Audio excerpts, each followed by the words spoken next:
നമുക്ക് ബ്രെഡ് ഉപയോഗിച്ച് വളരെ എളുപ്പത്തിൽ ഉണ്ടാക്കാൻ പറ്റിയ ഒരു സ്നാക്കാണ്. എല്ലാവർക്കും തംബ്നെയിൽ കാണുമ്പോൾ ഇത് എന്ത് റെസിപ്പിയാണ്, സ്നാക്കാണോ അല്ലെങ്കിൽ ചിക്കൻ ആണോ എന്നൊക്കെ സംശയം തോന്നാം. പക്ഷെ പേര് കാണുമ്പോൾ എല്ലാവർക്കും അറിയാം ഇതൊരു സ്നാക്ക് തന്നെയാണ്. ഈസി ആയിട്ടുള്ള ഒരു സ്നാക്ക്, എല്ലാ പ്രായക്കാർക്കും കഴിക്കാൻ പറ്റുന്ന ടേസ്റ്റി ആയിട്ടുള്ള റെസിപ്പി. അപ്പോൾ നമുക്ക് എപ്പോഴും കമന്റ്സ് വരാറുണ്ട്, ഈസി റെസിപ്പീസ് ചെയ്യൂ, ബാച്ചിലേഴ്സിനും എല്ലാവർക്കും ചെയ്യാൻ പറ്റുന്ന റെസിപ്പികൾ ചെയ്യണം എന്നൊക്കെ പറഞ്ഞിട്ട്. അപ്പോൾ ബ്രെഡ് ഉപയോഗിച്ചുള്ള സ്നാക്സ് ഒക്കെ ആകുമ്പോൾ എല്ലാവർക്കും എപ്പോഴും അവൈലബിൾ ആണ്. ബ്രെഡ് വളരെ എളുപ്പത്തിൽ ഉണ്ടാക്കുകയും ചെയ്യാമല്ലോ. അതുകൊണ്ടാണ് ഞാൻ ബ്രെഡ് സ്നാക്ക് തന്നെ തിരഞ്ഞെടുത്തത്.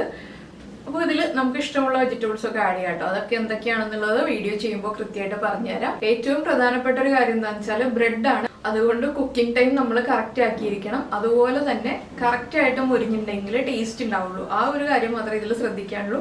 പിന്നെ വെള്ളത്തിന്റെ അളവൊക്കെ പറയുന്ന അളവിൽ തന്നെ ചേർക്കുകയാണെങ്കിൽ ഒട്ടും തന്നെ മിസ്റ്റേക്ക് വരില്ല കേട്ടോ. കറക്റ്റ് ആയിട്ട് തന്നെ നമുക്ക് ചെയ്യാൻ പറ്റിയ റെസിപ്പിയാണ്. അപ്പോൾ എല്ലാവരും ഇന്ന് വൈകിട്ട് തന്നെ ഈ ഒരു ബ്രെഡ് കൊണ്ടുള്ള സ്നാക്ക് ഉണ്ടാക്കിയിട്ട് കഴിക്കുക. കഴിച്ചു കഴിഞ്ഞിട്ട് ഇഷ്ടമായി കഴിഞ്ഞിട്ടുണ്ടെങ്കിൽ നമ്മുടെ വീഡിയോ ഒന്ന് ലൈക്ക് ചെയ്യുക. അതുപോലെ ഇഷ്ടമായോ ഇല്ലയോ എന്ന് വീഡിയോയുടെ താഴെ ഒന്ന് കമന്റ് ചെയ്യാം കേട്ടോ. അപ്പോൾ എങ്ങനെയാണ് നമ്മുടെ ഈ ഒരു ബ്രെഡ് പക്കോട ഇല്ലെങ്കിൽ ബ്രെഡ് പക്കോറ റെഡി ആക്കുന്നത് നമുക്ക് നോക്കാം.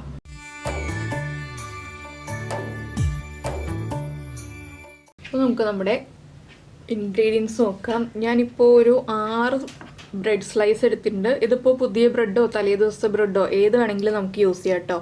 ഇന്ന ദിവസത്തെ ബ്രെഡ് എന്ന് പറഞ്ഞിട്ട് വാങ്ങിക്കേണ്ട ആവശ്യമില്ല. മിക്കവാറും നമ്മൾ ബ്രെഡ് റെസിപ്പീസ് ചെയ്യുമ്പോൾ തലേ ദിവസത്തെ ബ്രെഡ് എന്ന് പറഞ്ഞ് വാങ്ങിക്കാമെന്ന് പറയാറുണ്ട്. ഇതിൽ അങ്ങനെയില്ല. പിന്നെ കുറച്ച് കറിവേപ്പില, ഒരു സവോള, ഒരു മീഡിയം വലിപ്പമുള്ള സവോള ഇതുപോലെ ചെറിയതായിട്ട് ചോപ്പ് ചെയ്തെടുത്തിട്ടുണ്ട്. ഫൈനലി ചോപ്ഡ് അല്ല, നമുക്ക് ചെറുതായിട്ട് കടിക്കാൻ കിട്ടുന്ന രീതിയിൽ ചോപ്പ് ചെയ്തെടുത്തിട്ടുണ്ട്. അതുപോലെ തന്നെ 2 പച്ചമുളക്, ഒരു പീസ് ഇഞ്ചി, പിന്നെ എടുത്തിരിക്കുന്നത് ക്യാപ്സിക്കാണ്. ഒരു ക്യാപ്സിക്കത്തിൻ്റെ പകുതി എടുത്തിരിക്കുന്നത്. 2 പച്ചമുളക് എന്ന് പറഞ്ഞിട്ടുണ്ടെങ്കിൽ ഞാനിതിൽ മുളക് പൊടി കാശ്മീരി ചില്ലി പൗഡറാണ് ചേർക്കുന്നത്. അപ്പോൾ കളർ മാത്രമേ ഉണ്ടാവുള്ളൂ. എരിവിന് വേണ്ടിയിട്ടാണ് 2 പച്ചമുളക് എടുത്തിട്ടുള്ളത്. കുട്ടികൾക്കൊക്കെ കൊടുക്കാനാണെങ്കിൽ കുരുമുളക് പൊടി ചേർക്കാം, പച്ചമുളക് ഒഴിവാക്കാം, ഇല്ലെങ്കിലും മുളക് പൊടി മാത്രം ചേർത്തിട്ട് ചെയ്യാം. പിന്നെ നമുക്ക് വേണ്ടത് കടലമാവാണ്. പിന്നെ ഇതിലേക്ക് നിങ്ങൾക്ക് വേറെ വെജിറ്റബിൾസ് ആഡ് ചെയ്യാം കേട്ടോ. ക്യാരറ്റ് ആഡ് ചെയ്യാം, നമ്മുടെ കോളിഫ്ലവർ ചേർക്കാം, ക്യാബേജ് ചേർക്കാം. ഇതൊക്കെ ഇതിൽ ചേർക്കാവുന്ന ഇൻഗ്രീഡിയൻസ് ആണ്.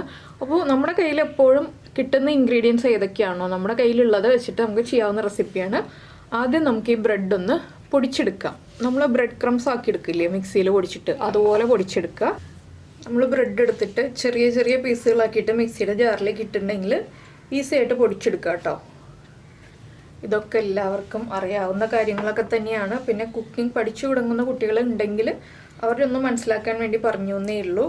അപ്പോൾ ഞാനിപ്പോൾ 3 സ്ലൈസ് ചെയ്താണ് ഇതുപോലെ പൊടിച്ചെടുക്കാൻ പോകുന്നത്. ഇതുപോലെ ആക്കിയിട്ട് പൊടിക്കുകയാണെങ്കിലാണ് വേഗം പൊടിഞ്ഞ് കിട്ടുക.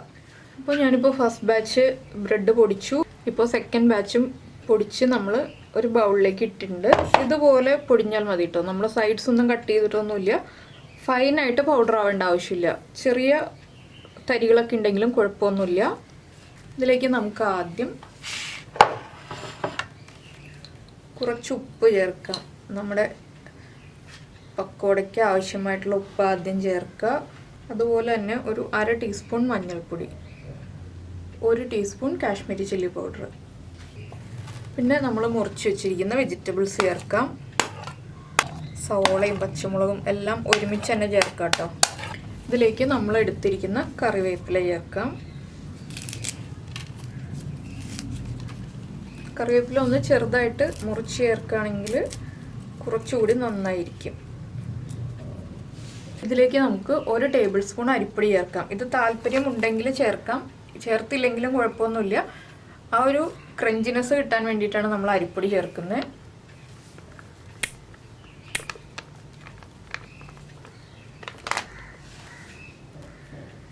ഈ അരിപ്പൊടിക്ക് പകരമായിട്ട് നമുക്ക് കോൺഫ്ലവർ ചേർക്കാം. പിന്നെ കടലമാവിന് പകരമായിട്ട് മൈദപ്പൊടി ചേർക്കാം. അങ്ങനെ പല ഓപ്ഷൻസ് ഉണ്ട്. പക്ഷേ എല്ലാവർക്കും മൈദയേക്കാൾ കുറച്ചുകൂടി താല്പര്യം കടലമാവായിരിക്കുമല്ലോ. ഇനി ഇതെല്ലാം ചേർത്ത് നമുക്കൊന്ന് ഇളക്കി മിക്സ് ചെയ്തിട്ട് ഇതിലേക്ക് കുറച്ചായിട്ട് വെള്ളം ചേർക്കാം. എന്താണെന്ന് വെച്ചാൽ നമ്മുടെ വെജിറ്റബിൾസും ബ്രെഡും എല്ലാം ചേർന്നൊന്ന് മിക്സ് ആയി വരാനാണ് നമ്മൾ വെള്ളം ചേർക്കുന്നത്. അപ്പോൾ കുറച്ച് വെള്ളം ചേർക്കുക, ഒരുമിച്ച് തന്നെ മുഴുവൻ വെള്ളവും ചേർക്കരുത്.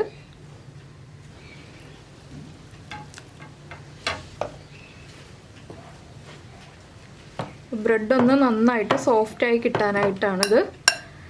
വെള്ളം വെള്ളം ചേർത്ത് മിക്സ് ചെയ്യുന്നത്. എങ്കിലേ നമ്മുടെ കടലമാവും ബ്രെഡും വെജിറ്റബിൾസും എല്ലാം ചേർന്ന് നന്നായിട്ട് മിക്സ് ആയി വരുള്ളൂ. ബ്രെഡ് മാത്രം ചേർത്തിട്ട് ഇതുപോലെ ഫ്രൈ ചെയ്തിട്ടുണ്ടെങ്കിൽ എണ്ണ വലിച്ചെടുക്കും. കടലമാവ് ചേർത്തിട്ടുണ്ടെങ്കിൽ എണ്ണ വലിക്കില്ല കേട്ടോ.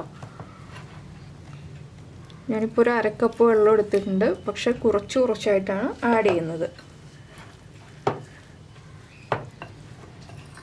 പിന്നെ നമ്മുടെ സവോളയിൽ നിന്നൊക്കെ വെള്ളം ഇറങ്ങി വരും നമ്മൾ മിക്സ് ചെയ്ത് വരുമ്പോൾ. അപ്പോൾ ഇതാ ഈ ഒരു കൺസിസ്റ്റൻസിയിൽ ഞാനിപ്പോൾ മിക്സ് ചെയ്തിട്ടുണ്ട്. ഇനി നമുക്കിതിലേക്ക് കടലമാവും കൂടി ചേർത്ത് നമുക്ക് ഉരുട്ടിയെടുക്കാൻ പറ്റുന്ന പാകം, ചെറിയ ബോൾസ് ആക്കിയിട്ട് അല്ലെങ്കിൽ ചെറുതായിട്ട് നമുക്ക് എന്താ പറയുക പിച്ചി എടുത്തിട്ട് എണ്ണയിലേക്ക് ഇടാൻ പറ്റുന്ന പാകം എന്ന് പറയില്ല, അതുപോലെ കിട്ടുന്ന രീതിയിൽ കുഴച്ചെടുക്കുക. ഇനി നമുക്ക് കൈ ഉപയോഗിച്ച് കുഴയ്ക്കാം, എങ്കിലേ പെർഫെക്റ്റായിട്ട് കുഴച്ചെടുക്കാൻ പറ്റുള്ളൂ. സ്പൂൺ ഉപയോഗിച്ചിട്ടുണ്ടെങ്കിൽ ഇനി നമുക്ക് പെർഫെക്റ്റായിട്ട് കുഴച്ചെടുക്കാൻ പറ്റില്ല കേട്ടോ. അതുകൊണ്ടാണ് കൈ ഉപയോഗിച്ച് കുഴയ്ക്കുന്നത്. പിന്നെ കാശ്മീരി ചില്ലി പൗഡർ അല്ലാന്നുണ്ടെങ്കിൽ ഇത്രയും കളർ ഉണ്ടാവില്ല, കുറച്ചുകൂടി ലൈറ്റ് ഷെയ്ഡ് ആയിരിക്കും. ഇത് നമ്മളിങ്ങനെ എടുത്തിട്ട് ഇങ്ങനെ ഉരുട്ടി നോക്കുക, കറക്റ്റായിട്ട് ഉരുണ്ട് വരുന്നുണ്ടോ എന്നുള്ളത്. അപ്പോൾ ഇത് ഇത്തിരി നനവ് കൂടുതലാണ്. നമുക്ക് 1 ടേബിൾ സ്പൂണും കൂടി കടലമാവ് ആഡ് ചെയ്യാം.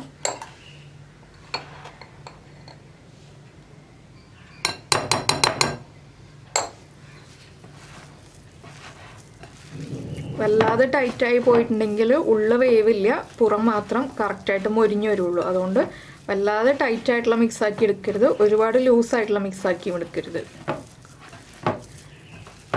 കണ്ടോ, നമുക്കിതുപോലെ ഉരുട്ടിയെടുക്കാൻ പറ്റുന്നൊരു പാകത്തിലുള്ള മിക്സാക്കി എടുക്കുക.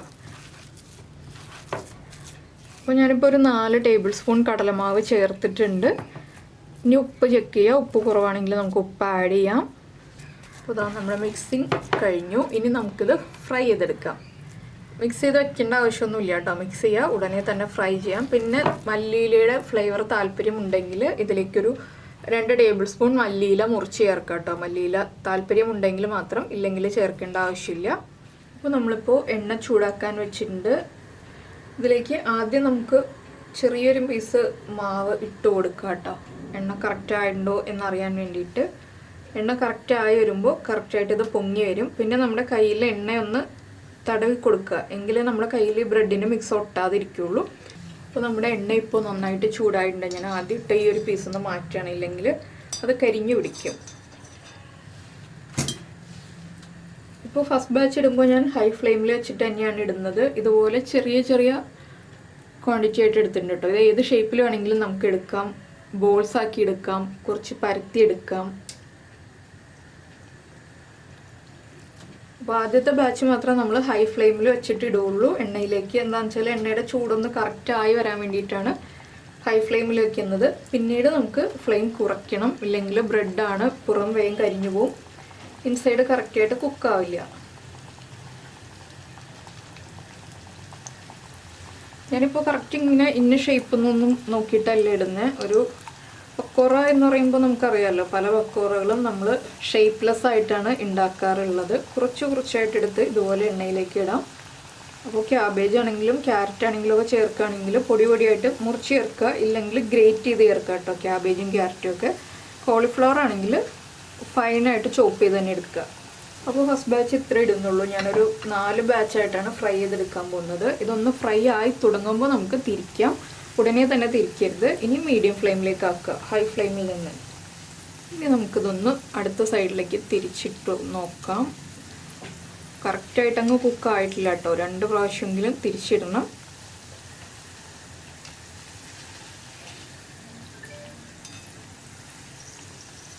അപ്പോൾ മുളക് പൊടിയൊക്കെ ചേർത്തതിൻ്റെ ഒരു നല്ല ഭംഗിയുള്ളൊരു ഓറഞ്ച് റെഡ് കളറായിട്ടുണ്ട്. ഇപ്പോൾ കുറച്ച് കഴിയുമ്പോൾ നമ്മൾ ഫ്രൈ ചെയ്തെടുത്ത് കഴിയുമ്പോൾ ഒന്നുകൂടി കളർ മാറും കേട്ടോ. എന്താണെന്ന് വെച്ചാൽ ഫ്രൈ ചെയ്ത് കഴിയുമ്പോൾ ഉള്ള കളറായിരിക്കില്ല, ചൂടൊന്ന് മാറി വരുമ്പോൾ ഉള്ളത്. ഇതൊന്ന് കുക്കാവട്ടെ, ഇടയ്ക്കൊന്ന് തിരിച്ചിടാം നമുക്ക്. ഇപ്പോൾ ഇതാ നമ്മുടെ ബ്രെഡ് പക്കോടാസ് എല്ലാം റെഡി ആയിട്ടുണ്ട്. ഇത്രയും മതി കേട്ടോ. എന്താണെന്ന് വെച്ചാൽ ഇനിയും കളർ മാറും. ഇപ്പോൾ കണ്ടോ, നമ്മൾ എണ്ണയിലേക്ക് ഇട്ടപ്പോൾ ഉണ്ടായ ആ ഒരു ഓറഞ്ച് റെഡ് ഷെയ്ഡ് മാറിയിട്ടുണ്ട്. എണ്ണ അധികം വലിച്ചിട്ടൊന്നുമില്ല കേട്ടോ. ഇത് നമ്മളൊരു കിച്ചൺ പേപ്പറിലേക്ക് വയ്ക്കുകയാണെങ്കിൽ മുഴുവനായിട്ട് എണ്ണ മാറി കിട്ടും. ഇനി നമ്മൾ അടുത്ത ബാച്ച് ഇടുമ്പോൾ ഫ്ലെയിം കൂട്ടി തന്നെ വയ്ക്കുക, ഹൈ ഫ്ലെയിമിൽ തന്നെ വയ്ക്കുക. അതിനുശേഷം അടുത്ത ബാച്ച് ഇട്ട് കൊടുക്കുക. എന്താണെന്ന് വെച്ചിട്ടുണ്ടെങ്കിൽ എണ്ണയുടെ ചൂട് ഇപ്പോൾ കുറവായിരിക്കും. ആ എണ്ണയുടെ ചൂട് കറക്റ്റ് ആവണമെന്നുണ്ടെങ്കിൽ ഹൈ ഫ്ലെയിമിലാക്കുക. എണ്ണയിലേക്ക് ഇട്ട് നമ്മൾ മുഴുവൻ പക്കോറാസ് ഇട്ട് കഴിയുമ്പോൾ ഫ്ലെയിം കുറയ്ക്കുക, മീഡിയം ഫ്ലെയിമിലാക്കുക. പിന്നെ ഓരോ പ്രാവശ്യവും കയ്യിൽ എണ്ണ തടവാൻ മറക്കരുത്, ഇല്ലെങ്കിൽ കയ്യിൽ ഒട്ടിപ്പിടിക്കും.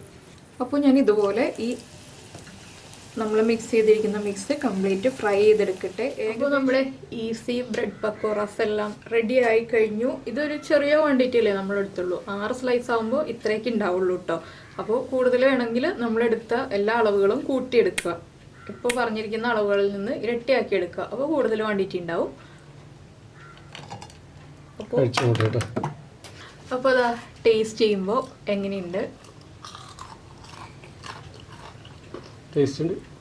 മുരിഞ്ഞ സൗണ്ടൊക്കെ കേൾക്കുന്നുണ്ടല്ലോ. എന്താണെന്ന് വെച്ചാൽ നമ്മൾ അരിപ്പൊടിയും ചേർത്തതുകൊണ്ട് അരിപ്പൊടിയും കടലമാവും ബ്രെഡും കൂടി വരുമ്പോൾ നന്നായിട്ട് മൊരിഞ്ഞു വരും. പിന്നെ ഇതിൻ്റെ ഇൻസൈഡ് എന്ന് പറഞ്ഞിട്ടുണ്ടെങ്കിൽ കുക്കായോ എന്ന് കാണിച്ചു തരാൻ മാത്രം ഒന്നുമില്ല, കുക്കായുണ്ട് കറക്റ്റായിട്ട്. അധികം വലിയ പീസുകളായിട്ടൊന്നല്ലല്ലോ നമ്മൾ ഫ്രൈ ചെയ്തെടുത്തിട്ടുള്ളത്. അപ്പോൾ ഇങ്ങനെ കാണുകയാണെങ്കിൽ പെട്ടെന്ന് നമുക്ക് ഫോട്ടോയിൽ കാണുമ്പോൾ ഒരു ചിക്കൻ 65 പോലെയൊക്കെ ഉണ്ട്. പക്ഷേ ചിക്കൻ 65 അല്ല, നല്ലൊരു ഈവനിങ് സ്നാക്കാണ്. അപ്പോൾ എന്തായാലും എല്ലാവരും ബ്രെഡൊക്കെ വീട്ടിലുണ്ടെങ്കിൽ ഇന്ന് തന്നെ ഉണ്ടാക്കി കഴിച്ചോളൂ. നന്നായിട്ട് ഇഷ്ടപ്പെടും. ചായയുടെ കൂടെ കഴിക്കാൻ പറ്റിയ വളരെ നല്ലൊരു നാടൻ പലഹാരം എന്നും പറയാം, മോഡേൺ പലഹാരം എന്നും പറയാം. രണ്ടുമായിട്ട് നമുക്ക് കണക്കാക്കാം. എന്താണെന്ന് വെച്ചാൽ അരിപ്പൊടിയും കടലമാവും ഒക്കെ ചേർക്കുമ്പോൾ നമ്മുടെ ഒരു നാടൻ പലഹാരത്തിൻ്റെ ഫ്ലേവർ ആണെങ്കിലും ബ്രെഡും ക്യാപ്സിക്കം ഒക്കെ വന്നതുകൊണ്ട് മോഡേണും ആക്കാം. അപ്പോൾ അതൊക്കെ നമ്മുടെ ഇഷ്ടം പോലെ ചെയ്യുക എങ്ങനെയാണെങ്കിലും. അപ്പോൾ എന്തായാലും എല്ലാവരും ഉണ്ടാക്കി കഴിച്ചു കഴിഞ്ഞിട്ട് ഉണ്ടാക്കിയ റെസിപ്പിയുടെ ഫോട്ടോ ഒന്ന് വാട്സാപ്പ് ചെയ്ത് തരിക. അതുപോലെ തന്നെ ഇഷ്ടമായ റെസിപ്പികൾ കുക്കിംഗ് താല്പര്യമുള്ള ആളുകൾക്കൊന്ന് ഷെയർ ചെയ്ത് കൊടുക്കുക. പിന്നെ നിങ്ങൾ ആദ്യമായിട്ടാണ് നമ്മുടെ ചാനൽ കാണുന്നതെങ്കിൽ നമ്മുടെ വീഡിയോ പ്രസൻറ്റ് ചെയ്യുന്ന രീതിയൊക്കെ ഇഷ്ടപ്പെട്ടു എന്നുണ്ടെങ്കിൽ നമ്മുടെ ചാനൽ ഒന്ന് സബ്സ്ക്രൈബ് ചെയ്യുക.